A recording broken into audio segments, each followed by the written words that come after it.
한 가정이 되었던, 가문이 되었던, 회사가 되었던, 교회가 되었던 지도자는 너무너무 중요하죠. 나라는 더 말할 게 무엇이 있겠습니까? 제가 이스라엘 우표 보여드릴까요? 이 이스라엘 우표는 너무 특이해서 제가 인터넷에서 보았는데 세 왕을 그리고 있습니다. 맨 왼쪽에 사울, 가운데 다윗, 세 번째 솔로몬. 자,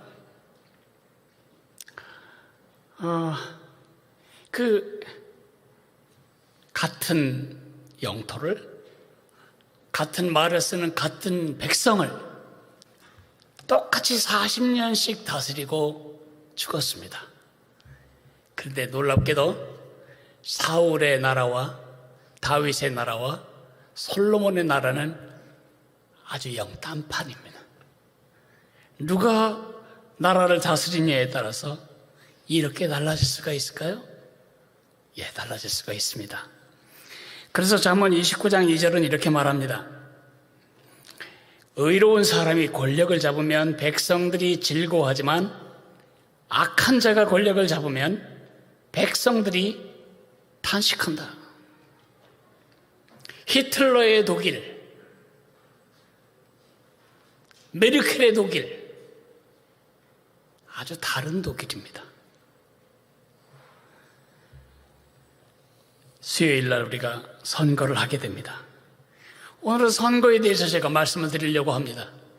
우리 성도들이 절대 졸지 않는 설교 제목 중에, 주제 중에 하나는 선거입니다. 양 목사님이 과연 누구 편에 살짝 기울일 건가, 어느 쪽의 편을 들 건가, 그런 기대감을 가지고 있을 수도 있겠습니다. 그랬다면 별로 도움이 안 될 것입니다. 저는 누구 편도 아닌 하나님 편에서 오늘 우리 하나님의 백성들이 이 땅의 지도자들을 선택할 때에 어떤 관점으로 선택해야 되는가에 대해서 정확하게 말씀을 전하려고 하니까요. 선거는 하나님이 우리에게 주신 특별한 권리이며 축복입니다. 여러분, 이 땅에 대통령을 뽑는 일이 얼마나 됐을까요? 74년밖에 안 됐습니다. 1948년 7월 20일 제1대 대통령이 간접선거, 국회의원들에 의해서 선출된 것이 선거의 대선의 출발점입니다. 우리는 그동안 한 사람만 자유인이고 나머지는 전부 노예가 된 왕정 속에 살아왔습니다. 북한을 생각해 보십시오. 전원 다 일치되는, 김일성부터 김정은까지 정권을 위한 투표가 있긴 하지만 한 사람밖에 없습니다, 후보자가. 중국을 보십시오. 무슨 투표가 이루어지는지. 그런 면을 생각하면 우리가 투표를 할 수 있다는 것 자체가 민주시민으로서의 긍지와 그 축복, 특권을 느끼게 합니다. 이렇게 투표는 나라를 세우는 방편입니다. 나라를 더 좋게 만들어가는, 절대로 놓쳐서는 안 될 그러한 우리의 권리이며 책임입니다. 그러나 매우 불행하게도 많은 나라에 있어서 선거는 나라를 세우는 작동만 하는 것이 아니라 나라를 허는 기능도 하는 것입니다. 이 선거의 역기능을 여러분과 저는 이미 잘 알고 있습니다. 선거 때문에 나라가 지역이 갈라집니다. 경상도와 전라도가 갈라지고, 충청권은 무엇이고 호남권은 무엇입니까? 우리가 언제까지 이런 구질구질한 노래를 부르며 그런 노래소리를 들으며 우리 지역에 맞는 사람을 찍어야 합니까? 지역만 갈라놓은 게 아니고 지금은 성까지 갈라놓았습니다. 남자는 여자가 필요하고 여자는 남자가 필요한데 어째서 이대남 이대녀는 다른 족속이 되었습니까? 연령을 갈라놨습니다. 40대, 50대는 진보, 20대와 60대 이상은 보수. 우리가 언제부터 정치학을 그렇게 열심히 공부했다고 진보와 보수로 갈라져서 서로를 비난하고 못마땅히 여기는 나라가 되었습니까?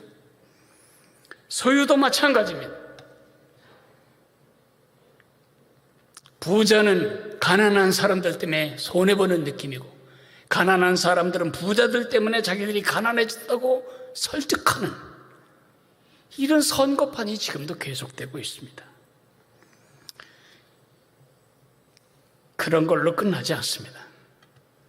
한 집에 60이 넘은 아버지와 40대 아들이 서로 말을 안 합니다. 늘 그렇진 않겠지만 모이면은 아버지는 계속해서 태극기 부대 노래합니다. 아들은 촛불 노래합니다. 노래가 달라요. 도대체 이 좁은 나라에 우리가 뭔데 부자 관계가 서먹하게 만드는 주제가 됐냐고요, 정치가. 어제까지 차도 같이 마시고 같이 지내던 동료가 이제 선거철이 가까워오고 내가 어떤 후보에 관심이 있다 그러면 그때부터 서먹서먹해지고 보이지 않는 유리벽이 생겨서 관계가 멀어지기 시작합니다. 도대체 선거가 뭐라고 내 친구를 잃어야 합니까? 응? 더 기가 막힌 노릇은 우리 크리스천들입니다. 교회가 이 선거 때만 되면 교제를 잃어버립니다. 크리스천들마저도 이 정치적인 주제로 대화를 하면 얼마 안 가서 서로 저 사람은 나하고 틀린 사람이라고 생각하며 보이지 않는 유리벽이 점점 두꺼워지게 됩니다. 이것은 사단이 하는 짓입니다. 사단은 우리를 헐기 위해서 쇠왕치로 때리는 게 아니고 쪼개놓습니다. 쪼개지면 힘이 없는 것입니다. 예수님이 말씀하셨습니다. 분쟁하는 나라들마다, 스스로 분쟁하는 나라마다 황폐해지며 스스로 분쟁하는 집은 무너진다. 가정이 무너지고 교회가 무너지고 나라가 무너지는 사단의 전략이 쪼개놓는 것입니다. 우크라이나를 생각해 보실까요? 우크라이나는 아주 큰 나라입니다. 유럽에서 러시아 다음으로 큰 나라입니다. 우크라이나는 흑토 토양으로서 전 세계 3대 곡창 지역 중에 하나입니다. 우크라이나의 그 풍성한 농산물, 넓은 국토. 근데 유럽 전체를 통틀어서 꼴찌에서 두 번째로 가난합니다. 힘이 없습니다. 힘이 없으니까 지금 푸틴이 가서 막 공격을 해야 되지요. 미사일로 쏘는 그들에게 화염병 준비해서 맞서라. 그렇게 할 만큼 나라가 힘이 약해진 이유가 무엇일까요? 우크라이나 사람들은 전쟁을 아주 싫어하는 착한 사람이어서 그렇습니까? 그렇지 않습니다. 한때는 프랑스 다음으로 대군을 국방력이 강했던 나라입니다. 지금 왜 저렇게 됐을까요? 한쪽은 친러시아계, 한쪽은 친서방계, 이 둘이 지금 계속해서 싸우고 있는 것입니다. 나라가 갈라졌는데 어떻게 힘이 있어요? 응? 그러니까 비열소리 다 해도 갈라놓는 것은 사단의 수작에 동참하는 것입니다. 어떻게 하면 선거로 나라를 세울지언정 나라를 헐지 않을 수 있을까? 그 대답을 하나님 말씀에서 찾겠습니다. 다니엘서 4장 24절부터 27절을 읽어드리겠습니다. 왕이여 그 해석은 이러하니이다. 곧 지극히 높으신 이가 명령하신 것이 내 주 왕에게 미칠 것이라. 왕이 사람에게서 쫓겨나서 들짐승과 함께 살며 소처럼 풀을 먹으며 하늘 이슬에 젖을 것이요 이와 같이 7대를 지낼 것이라. 그때에 지극히 높으신 이가 사람의 나라를 다스리시며 자기의 뜻대로 그것을 누구에게든지 주시는 줄을 아시리이다. 또 그들이 그 나무 뿌리에 그루터기를 남겨두라 하였은즉 하나님이 다스리는 줄을 왕이 깨달은 후에야 왕의 나라가 견고하리이다. 그런즉 왕이여, 내가 아뢰는 것을 받으시고 공의를 행함으로 죄를 사하고 가난한 자를 긍휼히 여김으로 죄악을 사하소서. 그리하시면 왕의 평안함이 혹시 장구하리이다 하니라. 세계의 제국 바벨론을 제일 먼저 생각하게 됩니다. 오늘날로 치면 중국, 미국, 소련 다 합친 것보다 더 막강한 힘을 가진 나라였죠. 그 나라의 황제 느부갓네살이 어느 날 꿈을 꿉니다. 온 세계 중앙에 나무 한 그루가 섰는데 그 나무 꼭대기가 저 하늘까지 닿습니다. 그 나무가 얼마나 큰지 저쪽 땅 끝 이쪽 땅 끝에서 다 볼 수 있을 만큼 컸습니다. 나뭇잎 아래는 무성하게 우거지고 거기에는 새들이, 온갖 새들이 깃들었습니다. 그리고 그 나무 그늘에는 온갖 짐승들이 다 몰려 들고 있었습니다. 그 열매는 천하 만국이 먹을 만큼 많았고 멋졌습니다. 그런데 꿈 두 번째 장면으로 넘어갑니다. 하늘에서 천사가 내려오더니 그에게, 그 나무에게 말합니다. 이 나무를 찍어버리라. 가지를 다 꺾어버리라. 이파리를 다 흩어버리라. 열매를 다 쓸어버리라. 새들을 다 쫓아내버리고 짐승들을 다 몰아내거라. 그리고 밑둥만 남은 그 그루터기는 쇠줄로 감아놓거라. 그렇게 7년을 이슬에 젖고 그리고 풀섭에 파묻히리라. 그런데 꿈은 세 번째 장면으로 넘어갑니다. 이제 의인화가 됩니다. 근데 소리가 납니다. 그 소리가 나는 이야기가 뭐냐 하면 지극히 높으신 이가 사람의 나라를 다스리며 자기의 뜻대로 그것을 누구에게 주든지 준다. 이런 괴상한 꿈을 꾸고는 마음이 번거로웠습니다. 그래서 나라에 박수무당들을 다 부르고 마술사들을 부르고 박사들을 불러 묻습니다. 이게 무슨 뜻이냐고. 아무도 해명을 하지 못합니다. 다니엘이 그 꿈 이야기를 듣고는 입술에 침만 바를 뿐 너무 두려워서 말을 하지 못할 때 왕이 말합니다. 괜찮다. 무슨 이야기가 됐든 그 꿈을 해석해다오. 그래서 다니엘이 말합니다. 그 나무는 바로 당신 왕이십니다. 왕은 지금 전 세계가 다 우러러보는 위대한 권세에 가지고 있습니다. 그러나 두 가지를 잊어버리면 당신은 꿈에 보았던 바로 그 짐승 같은 사람이 될 것입니다. 하나는 여호와께서 나라를 다스리신다. 나라들을 누구에게 주기도 하고 뺏기도 하는 진짜 통치자는 여호와시다. 그 사실을 망각하면 나라는 끝날 겁니다. 싹둑 베어진 그 나무처럼. 그러니 백성들에게 공의를 행하고 자비를 베풀어야 합니다. 그러면 왕의 나라가 평안하고 장구할 것입니다. 여러분, 저는 이 꿈에서 이 바벨론 왕 느부갓네살의 꿈과 그 해석에서 굉장히 중요한 원리를 생각합니다. 대통령 후보로 나가는 사람들이 절대 잊지 않아야 할 것. 내가 가면 이걸 잘하고 이거는 반드시 이루어지고 그런 소리 하지 말아요. 산불 하나를 우리가 못 끄잖아요. 지금 오미크론 그 작은 바이러스 하나도 우리 해결 못 하잖아요.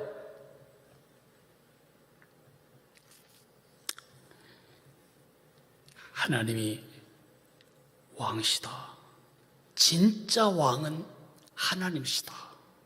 그런 겸손함이 있어야 되고, 나를 대통령으로 세운다면 그것은 하나님처럼 공의와 자비로 이 백성들을 섬기라는 뜻이다. 그런 철학이 분명하게 있어야 된다는 것과, 이제 누구를 대통령으로 뽑을 때 우리 마음에 생각하는 것 똑같은 것입니다. 저는 오늘 선거를 앞두고 여러분에게 누구를 뽑으라 말할 생각이 없습니다. 그건 옳지도 않고 그것은 여러분에게 도움이 되지 않습니다. 여러분이 누구를 뽑든 그것은 신앙 양심에 따라 여러분이 찍을 것입니다. 그러나 찍기 전에 반드시 기억해야 할 세 마디를 여러분 마음에 새겨드리고 싶습니다. 그것을 쉬운 말로 하면 세 개의 렌즈라고 하겠습니다. 여러분에게 지금 필요한 것은 누가 더 좋은 대통령감일까? 느낌도 아니고, 누가 나한테 더 좋은 이익을 줄 수 있는 사람인가? 그것도 아니고, 우리가 생각해야 할 렌즈, 그것은 이 관점입니다. 관점, 바른 관점. 첫째 렌즈의 이름을 저는 주권 렌즈라고 부르겠습니다. 주권. 하나님의 주권. 하나님이 왕이시다는 생각을 가지고 투표장에 가셔야 합니다. 오직 그분만이 이 나라의 왕을, 대통령을 세우시기도 하고 파면하기도 하시고 세우기도 하시고 갈기도 하시고 그러는 진짜 왕이시다. 여러분이 그 후보를 좋아하고 그 후보를 신뢰하는 것은 그것은 오케이. 그러나 우리의 절대적인 믿음과 소망과 사랑을 어느 후보나 어느 당에 바치는 것은 그것은 참으로 어리석은 짓입니다. 어느 대통령이 얼마만큼 잘했길래 우리가 여기까지 왔습니까? 세계 10대 강국이 누구 때문입니까? 말할 때 누구라고 말할 수 있겠습니까? 하나님이 그의 은혜로 우리를 보호하셨습니다. 그리고 그 장면에 필요한 리더십으로 우리 대통령들을 사용했습니다. 그리고 그들은 그 한 장면의 도구로 쓰임받고 물러났습니다. 여러분이 어떤 후보나 당에 우리나라를 유토피아 같은 멋진 나라, 하나님 없이도 하나님의 통치 같은 나라를 만들 거라고 생각한다면 보장합니다. 여러분, 실망합니다. 분노하고 미워하고 환멸을 느끼게 됩니다. 문제는 우리가 실망하고 환멸을 느끼는 것, 그것으로 끝나지 않습니다. 하나님이 몹시 서운해하십니다. 우리의 왕이 하나님이신데 마치 하나님 말고 또 다른 왕이 필요한 것처럼 누군가에게 우리의 절대적인 신뢰와 소망과 사랑을 이양한다면 그것은 하나님 서운할 일입니다.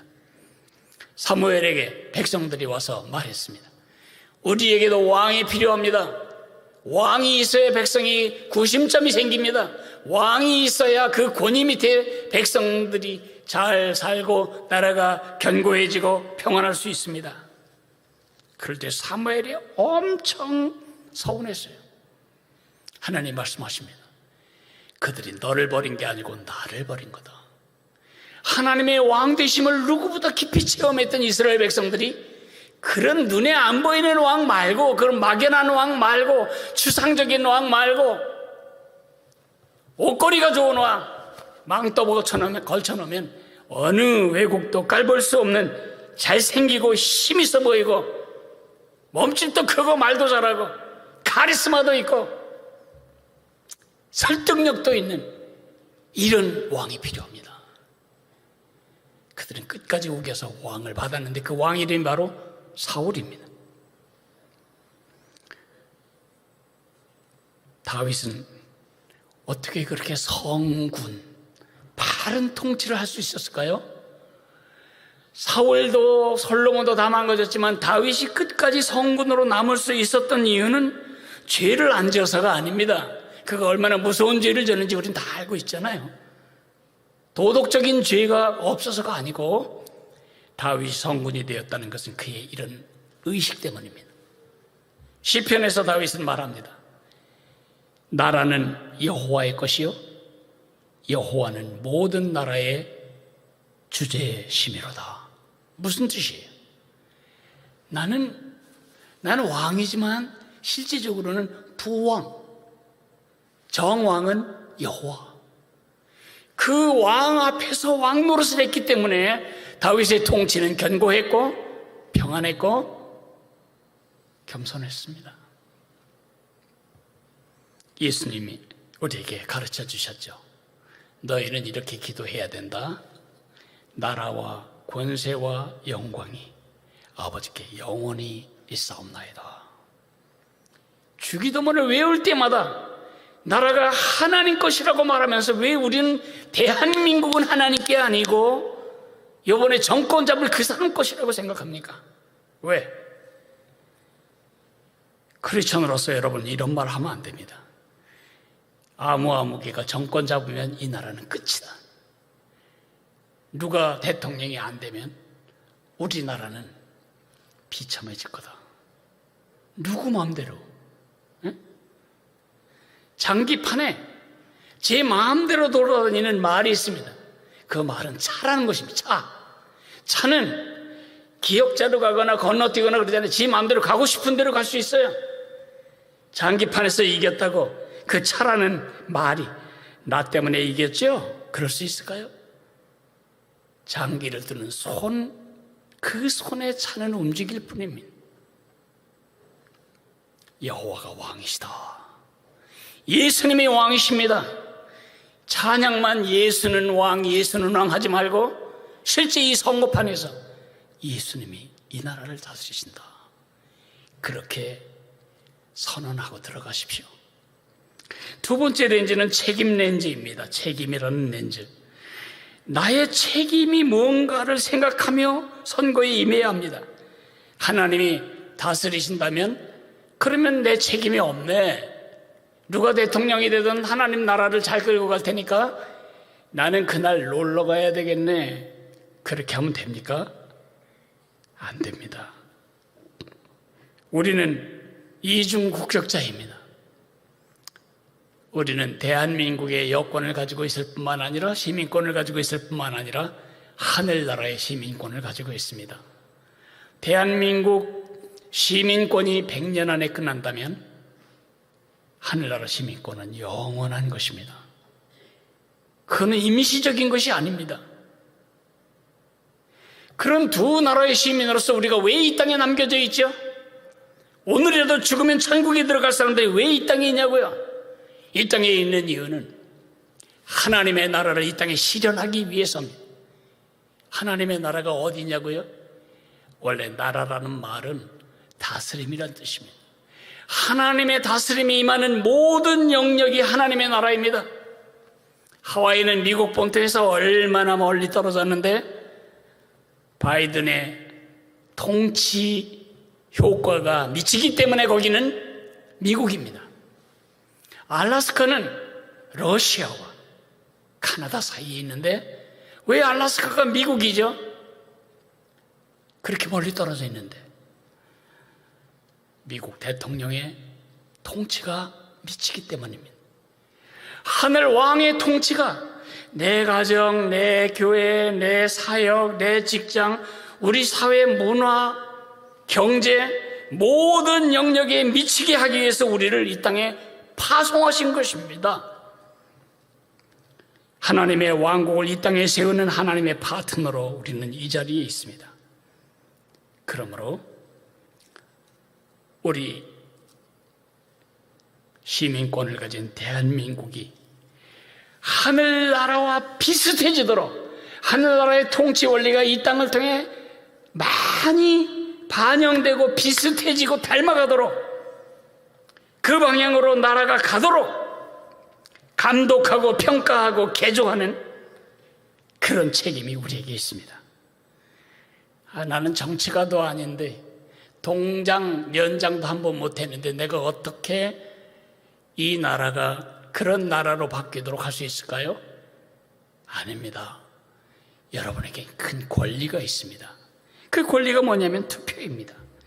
하나님은 우리의 투표를 통해서 정권을 세우기도 하고 바꾸기도 합니다. 내가 살기 좋은 나라를 위해 투표하면 안 됩니다. 하나님의 나라가 반영될 나라가 되기 위해 투표해야 합니다. 세 번째 렌즈는 기준이라는 렌즈입니다. 우리가 어떤 후보를 선택할 때 기준이 필요합니다. 오늘 27절에 보면 그런즉 왕이여, 다니엘의 권면입니다. 느부갓네살 왕이여, 내가 아뢰는 것을 받으시고 공의를 행함으로 죄를 사하고 가난한 자를 긍휼히 여김으로 죄악을 사하소서. 그리하시면 왕의 평안함이 혹시 장구하리이다. 다니엘의 메시지는 뭐죠?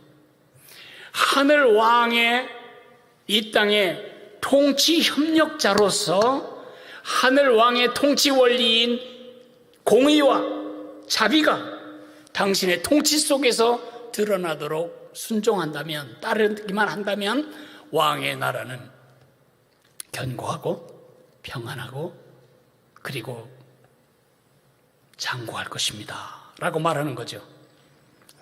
그러니까 나라를 허는 기준, 나라를 세우는 기준이 분명해집니다. 나라를 세우는 기준은 하나님의 공의와 자비가 모든 영역에 균형 있게 작동되어야 합니다. 어떤 사람은 자비만 강조하고 어떤 사람은 공의만 강조합니다. 그러면 큰일 납니다. 우리 자식을 키울 때 엄하게만 키우면 되는 게 아닙니다. 우리 자녀들을 키울 때에도 공의와 자비, 쉬운 말로 똑부러지게 바르게 키워야 하고 끝없는 사랑으로 격려해 줘야 되는 것처럼 하나님의 공의와 자비가 우리 기준이 되어야 되는데 우리는 나라를 허는 기준으로 지도자들을 많이 뽑아왔습니다. 이거죠. 누가 더 나한테 유리하지? 내 삶을 살아가는데 누가 더 도움이 되지? 내 재산 불리는데 누구의 정책이 더 맞지? 예전에 우리 아버지, 우리 어머니들 선거할 때 저는 기억해요. 고무신 한 켤레로 찍더라고요. 막걸리 한 사발로 찍어요.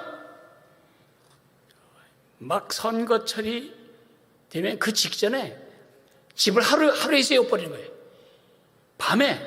밤새도록 벽을 다 세우고 집을 세워요. 그럼 뭐가죠?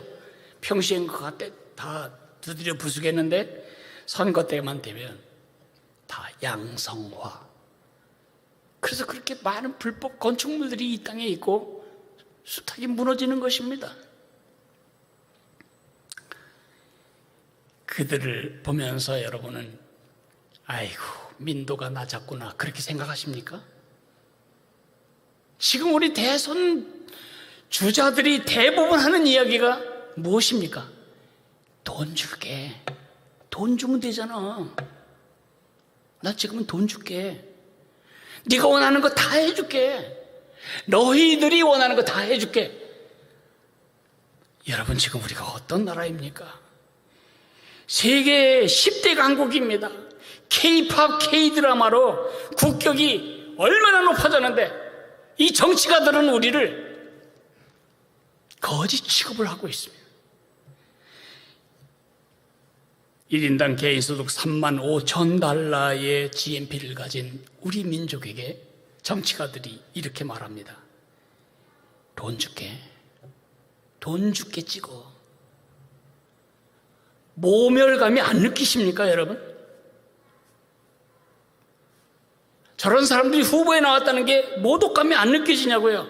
난 돈 없어도 그런 사람들 멸시해요, 마음으로. 왜냐? 그 돈은 어디서 나올 돈이죠? 전부 여러분과 여러분의 자식들이 뱉어야 할 돈이에요. 정신을 좀 차리고 이 사람이 말하는 게 내게 얼마나 유익이 되나 이제 그런 거 좀 떠나보자고요. 하나님의 사람들로서. 지역, 주의, 영남권, 부울경 지역, 호남 지역, 호남권, 충청권, 무슨 정치의 권역이 필요해요. 다 우리 동네 사람 찍으면 우리에게 유리한 프로젝트를 많이 따올 수 있고 우리가 잘 살게 된다. 예전에 정권 봐라, 다 자기 출신대로 거기 발전시키지 않냐. 이런 썩은 정치의식에 우리가 표를 주면서 동참해서는 안 됩니다. 내 이익을, 권리를 확보하는 수단으로 우리 동네를 사용하고 우리 성씨를 사용하고 우리 출신 학교를 사용하고 이제는 우리 더 이상 그러면 안 됩니다. 우리 크리스천들의 기준은 누가 왕이신 하나님의 통치 코드와 덜 떨어졌는가. 제가 여러분에게 감히 누가 하나님의 통치 코드와 더 가까운가 그렇게 말하고 싶지 않아요. 내가 볼 땐 다 멀어요. 멀어도 한참 멀어요. 근데 누가 먼 데서부터 시작해서 덜 떨어졌는가. 공의와 자비의 의식과 지금 약속을 하고 있는가. 그 균형이 얼마나 맞는가. 너무 제 말이 너무 막연한가요? 그러면 아주 쉽게 10계명 체에다가 그 후보의 말과 인격과 삶을 놓고 쳐보세요. 제 일은 나 외에 다른 신을 섬기지 말라. 아무도 없네. 이렇게 치면은 그래도 몇 개 건덕지가 하나보다 많은 사람, 둘보다 많은 사람, 더 많은 사람을 우리가 선택할 수밖에 없어요. 그런 완벽한 하나님의 뜻을 이룬 완벽한 도구가 이 땅에 있겠냐고요? 없습니다. 절대 없습니다. 그럴 때 여러분 실망하지 말고 이렇게 해야 됩니다. 과수원의 원리인데 저는 과수원집 아들로서 우리 과수원 과일을 먹을 때 이런 원리로 먹습니다. 이 과일을 특별히 복숭아의 향기가 좋고 맛이 좋고 당도가 높은 것을 쥐나 새가 제일 잘 알아요. 딱딱할 때는 새가 못 먹고 쥐가 와서 갉아먹고 가요. 그러면 저거는 아무 상품 가치가 없어요. 그리고 곧 썩기 시작하죠. 그럼 어떡할까요? 버린다고요? 그걸 왜 버려? 아직도 3분의 1이 성한데. 썩은 3분의 2에 집중하지 않고 성한 3분의 1이 집중하는 걸 저는 어렸을 때부터 배웠어요. 누구를 만나든지 누구를 보든지 누구를 생각하든지 저 사람의 성한 부분은 얼마나 하나님의 영광을 드러내고 하나님의 코드를 닮아 있는가. 그렇게 선택하시면 됩니다. 한 가지만 더 말하겠습니다. 투표 용구에 대해서 말하겠습니다. 예전에 대통령을 찍을 때, 국회의원을 찍을 때 탄피 조각으로 찍었습니다. 가장 동그랗고 가장 견고하고. 그것이 없을 때는 대나무로 찍었다고 해요. 근데 문제는 이렇게 접으면 양쪽에 이 그림 비춰져 가지고 누굴 찍었는지 알 수가 없어서 15자로 했는데 문제는 김영삼의 3자가 생각난다고 그래서 또 반대해서 할 수 없이 저 글자로 바꿨어요. 저 글자가 기분 나쁜 글자예요. 점복. 점치다 할 때, 복술가 할 때 그 복자라고요. 근데 우리는 그렇게 생각하지 말고 하늘의 뜻을 받아들이다. 이렇게 생각해야 할 거예요. 3월 9일이 지나고 내가 찍었든 찍지 않았든 누군가가 당선되면 하나님께서 이 시점에 내가 알지 못하는 계획으로 그 사람을 사용하기를 원하시는구나. 그렇게 인정하고 받아들이는 것이 믿음의 사람들의 선과 태도입니다. 다윗은 사울을 죽일 수가 있었어요. 나라에 조금도 도움이 안 되는 이 나쁜 왕을 향해서 쿠데타 일으키는 군인처럼 사울 왕을 제거하고 왕이 될 수도 있었어요. 그런데 다윗은 끝까지 여호와께서 기름 부으신 종을 내 손으로 죽이진 않겠다. 그것을 사도 바울은 로마서 13장 1절에서 이렇게 말합니다. 각 사람은 위에 있는 권세들에게 복종하라. 권세는 하나님으로부터 나지 않음이 없나니 모든 권세는 다 하나님께서 정하신 바라. 아멘인가요? 그러면 투표 끝나고 나서 그래 나 그게 썩은 손가락이지 그걸 찍냐 그래? 네 눈이 썩었지 그걸 찍냐? 그런 식으로 하면 안 돼요. 일단 결론이 나면 우리 모두 하나님 뜻에 순복하는 것입니다. 그래 하시겠습니까? 이제 말씀을 맺어야 되겠는데 제가 꼭 만나게 해줘야 할 사람이 있어서 조금 더 가겠습니다. 제가 어렸을 때 네 꿈이 뭐냐? 그럼 대통령 될래요? 이래서 되게 많았어요. 근데 지금 아이들은 대통령 될게요 그거 없어요. 허기야 우리 잘못이죠. 대통령이 되면 망명가고 대통령이 되면 시해당하고 대통령이 되면 자살도 하고 대통령이 되면 감옥에도 가고 누가 대통령을 좋아하겠어요? 어린아이들이. 그렇지 않은 대통령 하나 읽어드리겠습니다. 그렇지 않은 정치 지도자. 독일 총리 메르켈 환상적인 작별. 독일은 6분간의 따뜻한 박수로 메르켈에게 작별 인사를 했다. 독일인들은 그녀를 선택하였고 그녀는 18년 동안 능력, 수완, 헌신 및 성실함으로 8천만 독일 사람들을 이끌었다. 그가 나라를 18년 동안 다스리는 동안 위반과 비리는 없었고 그녀의 어떤 친척도 지도부에 임명하지 않았다. 그녀는 영광스러운 지도자인 척하지도 않았고 자신보다 앞섰던 정치인들과 싸우지도 않았다. 그녀는 어리석은 말을 하지 않았다. 그녀는 사진 찍히려고 베를린 골목에 나타나지도 않았다. 이 인물이 세계의 여인이라는 별명을 가진 여성 앙겔라 마르켈이며 600만 명의 남성에 해당하는 여인으로 묘사된다. 메르켈은 어제 당의 지도부를 떠나 후임자들에게 뒷일을 넘겼다. 독일과 독일 국민은 더 성숙해졌다. 그의 퇴임에 대한 독일의 반응은 국가 역사상 전례가 없었다. 도시 전체가 집 발코니로 나갔고 인기 시인이나 연주자들이나 시민단체들도 없는 가운데 6분 동안 따뜻한 박수만 보냈다. 자발적으로 일어난 일이었다. 우리의 현실과는 달리 찬사, 위선, 공연, 북소리도 없었고 아무도 글로리 메르켈을 외치지도 않았다. 독일은 그녀가 동독 출신, 동독 목사의 딸이라는 것을 알면서도 하나로 뭉쳤다. 그녀는 패션이나 빛의 유혹에 넘어가지 않았고 다른 나라 지도자들처럼 부동산, 자동차, 요트 및 개인 제트기를 사지 않았고 겸손하게 산 화학 물리학자였다. 이 독일 지도자에게 독일은 작별을 고하였다. 18년 동안 그녀는 한결같이 새로운 패션의 옷을 갈아입지 않았다. 기자회견에서 한 기자가 메르켈에게 물었다. 우리는 당신이 항상 같은 옷만 입고 있는 것을 주목했는데 다른 옷은 없는가 보죠? 그 여자가 대답했다. 나는 모델이 아니라 공무원입니다. 또 다른 기자회견에서도 한 기자가 물었다. 집을 청소하고 음식을 준비하는 가사 도우미가 있습니까? 그녀는 말했습니다. 아니요. 저는 그런 도우미도 없고 필요하지도 않습니다. 집에서 남편과 저는 매일 이 일을 우리끼리 나눠 합니다. 앙겔라 메르켈은 다른 시민들처럼 평범한 아파트에 살고 있다. 그녀는 독일 총리로 선출되기 이전에도 이 아파트에 살았고 그 후에도 그녀는 여기를 떠나지 않았으며 별장, 하인, 수영장, 정원도 없다. 이 여인이 유럽 최대의 경제대국인 독일의 총리 메르켈이다. 이런 지도자를 세워달라고 기도하고 이런 메르켈 같은 지도자를 우리가 세워야 할 것입니다. 기도하겠습니다.